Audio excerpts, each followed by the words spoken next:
Hello बच्चों, good morning.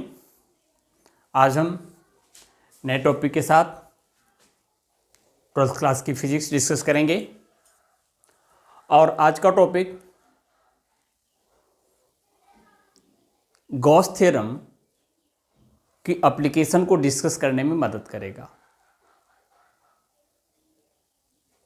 Directly question नहीं बनते हैं, लेकिन इस टॉपिक का एप्लीकेशन हम करते रहते हैं।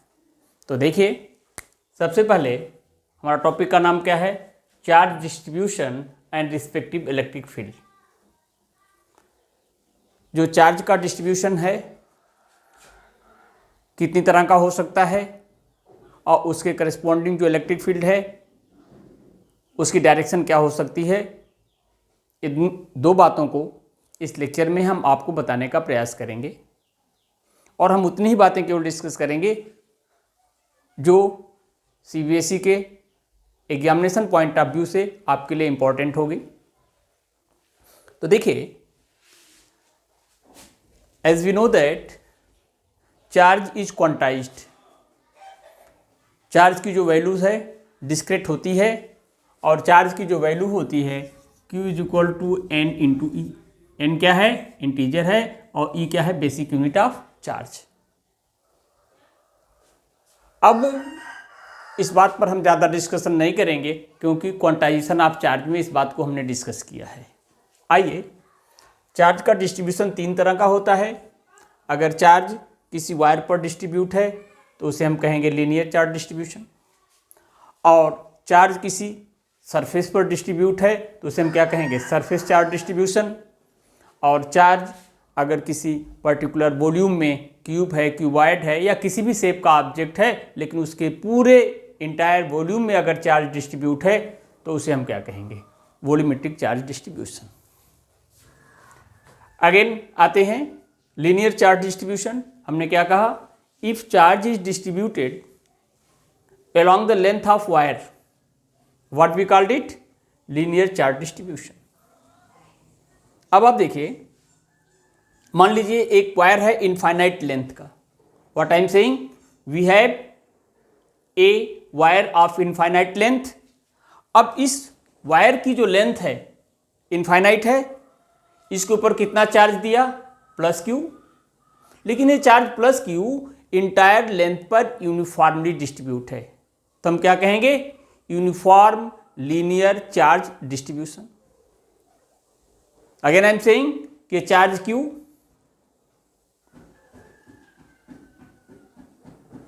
कितनी लेंथ पर, वायर की लेंथ कितनी है? इनफाइनाइट है, स्ट्रेट है, दो चीजें हो गई।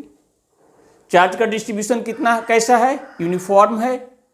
चार्ज का नेचर क्या है? पॉजिटिव है। अब अगर हम ले लें चार्ज की जो लेंथ है, कितनी लेंथ को हमने लिया? L। लेंथ इनफाइनाइट है, लेकिन हम कितना कंसीडर कर रहे हैं? L लेंथ को। और इस लेंथ के करस्पॉन्डिंग जो चार्ज है वो कितना है? Q है। मीन्स L लेंथ के लिए चार्ज कितना है? Q है, और वो क्या है? यूनिफॉर्मली डिस्ट्रीब्यूट है। तो total charge divided by length, it gives linear charge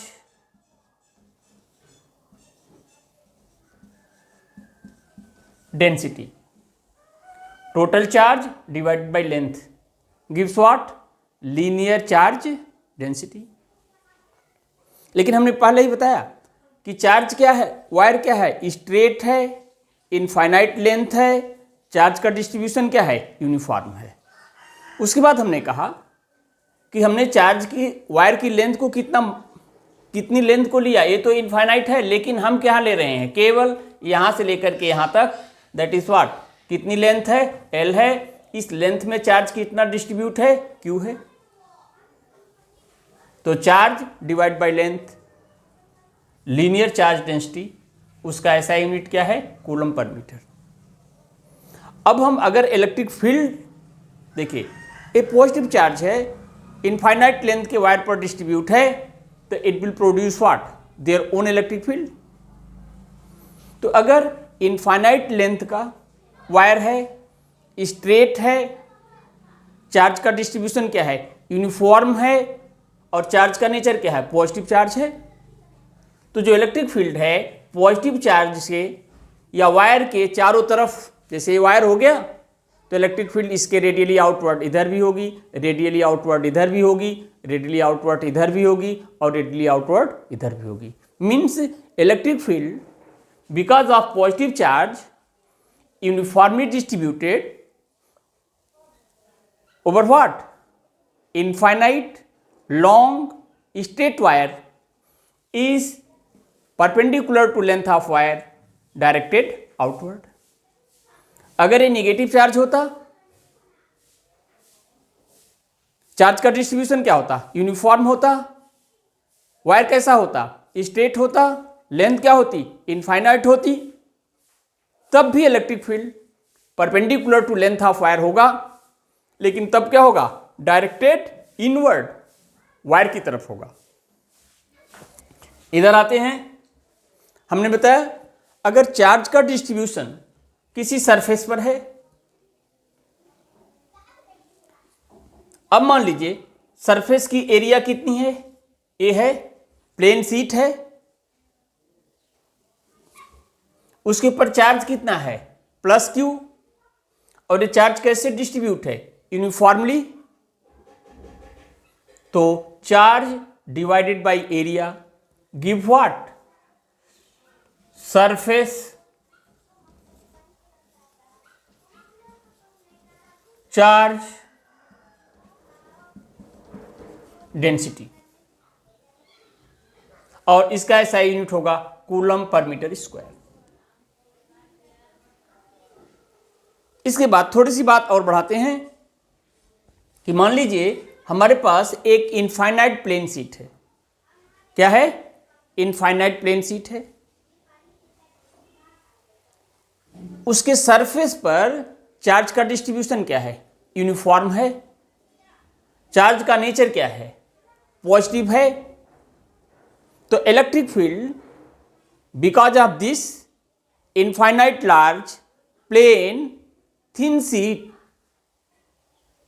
having uniform distribution of positive charge over the entire surface will be perpendicular to plane of sheet and directed outward.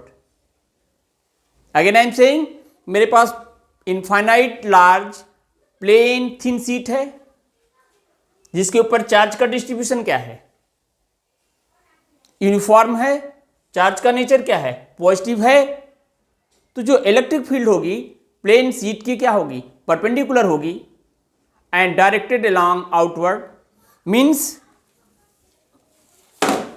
देखिए अगर मान लीजिए ये plane sheet है, इसके पास positive charge है, तो इस तरफ इलेक्ट्रिक फील्ड क्या होगी, प्लेन शीट के परपेंडिकुलर आउटवर्ड, प्लेन शीट के परपेंडिकुलर आउटवर्ड।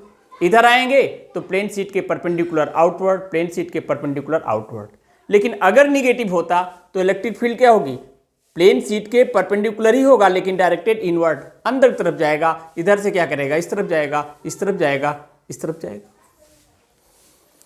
ठीक इसी तरह से अगर चार्ज किसी ऑब्जेक्ट के इंटायर बॉडी में पूरे वॉल्यूम में क्या है, डिस्ट्रीब्यूट हो, तो उसे हम क्या कहते हैं, वॉल्यूमेट्रिक चार्ज डिस्ट्रीब्यूशन। अब मान लीजिए हमने एक स्फीयर ले लिया, क्या ले लिया हमने, स्फीयर ले लिया। स्फीयर के अंदर पूरे वॉल्यूम में चार्ज कितना डिस्ट्रीब्यूट है, Q। कैसे डिस्ट्रीब्यूट है, यूनिफॉर्मली। और स्फीयर का वॉल्यूम कितना है, V। तो total charge divided by what, volume. और इसे हम कहते हैं this is what, volumetric charge density.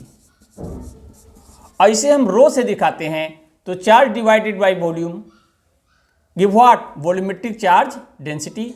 इसका एसआई यूनिट क्या होगा, कूलम पर क्यूबिक मीटर। और ये पॉजिटिव चार्ज है तो जो इलेक्ट्रिक फील्ड है स्फीयर के सेंटर से स्टार्ट हो, स्फीयर के क्या होगा, रेडियली आउटवर्ड, बाहर की तरफ, बाहर की तरफ, बाहर की तरफ, बाहर की तरफ। अगर निगेटिव चार्ज होता तो इलेक्ट्रिक फील्ड क्या होती, इसी तरह से होती, लेकिन वो क्या होती, रेडियस के लॉन्ग होगी, लेकिन डायरेक्टेड इनवर्ड, अंदर की तरफ जाएगी। ये 3 तरह का डिस्ट्रीब्यूशन है। इसमें थोड़ी सी एक बात हम और बढ़ाएंगे।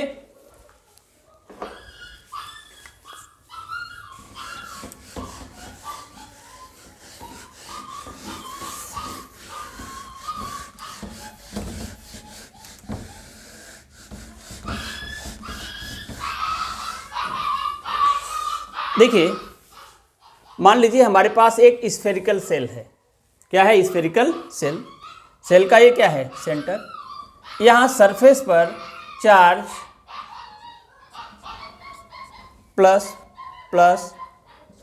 सरफेस पर चार्ज डिस्ट्रीब्यूट है। टोटल चार्ज कितना है, Q है। नेचर क्या है, पॉजिटिव है।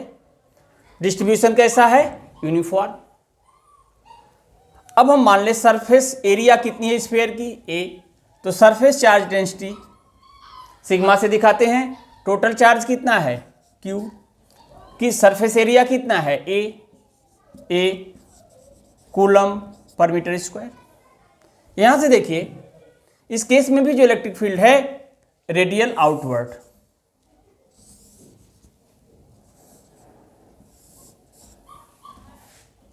किसी पॉइंट पर यहां ले लें, यहां ले लें, यहां ले लें, यहां ले लेंगे, इलेक्ट्रिक फील्ड क्या होगी, रेडियस के लॉन्ग होगी और आउटवर्ड। अगर ये निगेटिव चार्ज क्या होता, माइनस होता, तो इलेक्ट्रिक फील्ड रेडियस के लॉन्ग ही होती, लेकिन डायरेक्शन क्या हो जाती, उल्टा हो जाती, सेंटर की तरफ। जैसे सेंटर से बाहर, सेंटर से दूर, सेंटर से दूर, सेंटर से दूर।